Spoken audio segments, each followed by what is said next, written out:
আপনারা তামাশা করেন ঢাকা বিশ্ববিদ্যালয়ের স্টুডেন্টদের সাথে।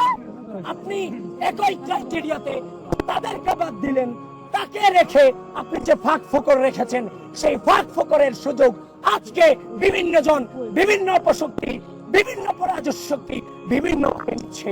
স্পষ্টভাবে জানিয়ে দিতে চাই, এই ঢাকা বিশ্ববিদ্যালয়ের মাটিতে আগামী 9 সেপ্টেম্বর ডাকসু নির্বাচন অনুষ্ঠিত হতেই হবে, হতেই হবে, হতেই হবে।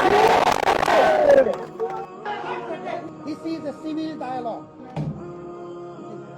আপনি চুপচাপ বসে যান, চুপচাপ বসে যান। যেটা বলছি কোনো জায়গায় কোনো সময় শুনে দিই আমরা তোমার আশা কোনো সময় বসে বলেন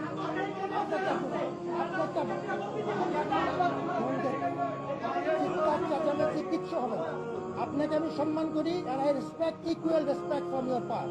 This is a civil dialogue.